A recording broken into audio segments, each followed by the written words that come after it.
जितना सदका फ़ितर का निसाब होता है इतना ही निसाब कुर्बानी के लिए शर्त होता है। अब अगर इसके बावजूद कोई कुर्बानी नहीं करेगा तो ये उसके लिए वबाल है। और फिर सिर्फ मर्द होना ही शर्त नहीं है, औरत पर भी कुर्बानी वाजिब हो सकती है।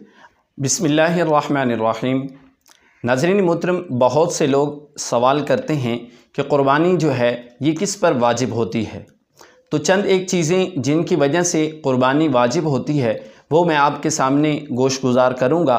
तो आपने हमारे साथ जुड़े रहना है ताकि आपको इल्म हो सके कि कौन सी चीज़ ऐसी हैं कि जिनकी वजह से हमारे ऊपर कुर्बानी जो है वो वाजिब होती है। हाँ, वो कुर्बानी दे, साथ अपनी बेगम की भी कुर्बानी देना चाहता है तो वो दे सकता है, इसके अंदर कोई हरज नहीं। कि एक तो जो शख्स कुर्बानी कर रहा हो वो मुसलमान हो और गैर मुस्लिम पर कुर्बानी वाजिब नहीं होती।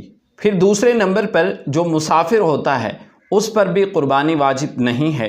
हाँ, जो इकामत पजीर हो और इकामत वाला हो उस पर कुर्बानी वाजिब होती है। जो मुकीम होता है उस पर कुर्बानी वाजिब होती है। और फिर तीसरे नंबर पर है कि साहिब निसाब होना, मालिक निसाब होना।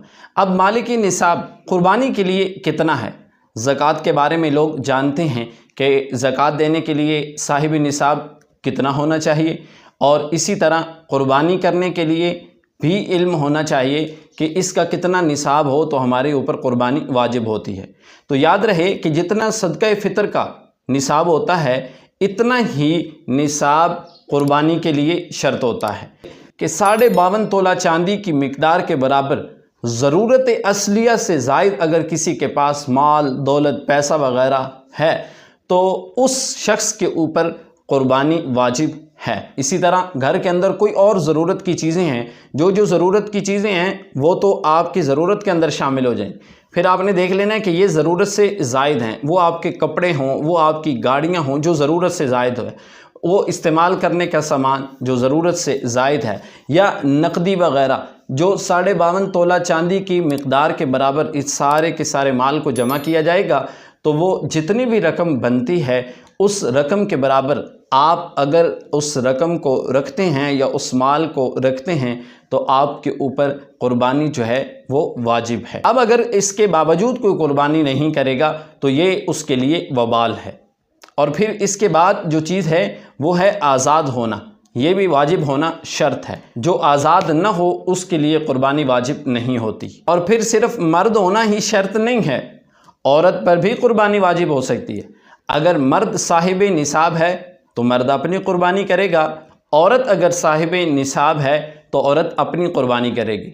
इस तरह घर के अंदर नहीं शुमार किया जाएगा कि पहले 3-4 साल से औरत अपने खामन को कहे कि तुम इतने सालों से कुर्बानी कर रहे हो और इस दफ़ा तुम मेरी तरफ से कुर्बानी कर दो, अपनी कुर्बानी रहने दो। शोहर जो था वो साहिब निसाब था, मालिक निसाब था, और औरत मालिक निसाब नहीं है तो औरत पर कुर्बानी वाजिब न हुई। मर्द पर वाजिब थी तो चाहे 10 साल लग जाए, 20 साल लग जाए, जिसके ऊपर कुर्बानी वाजिब हो उसको कुर्बानी देना ज़रूरी है। हाँ, वो कुर्बानी दे, साथ अपनी बेगम की भी कुर्बानी देना चाहता है तो वो दे सकता है, इसके अंदर कोई हरज नहीं है। तो इसी तरह अगर शोहर साहिब निसाब नहीं है, औरत के पास इतना माल है और वो मालिक निसाब है तो फिर औरत अपनी कुर्बानी देगी, शोहर की कुर्बानी नहीं देगी। तो जिस पर वाजिब है पहले उसकी कुर्बानी दी जाएगी, और उसके बाद अगर कोई दूसरी तरह किसी की कोई कुर्बानी देना चाहता है तो वो उसकी कुर्बानी सवाब की नीयत से दे सकता है, लेकिन जिस पर वजूब होगा उसके लिए कुर्बानी देना ज़रूरी है।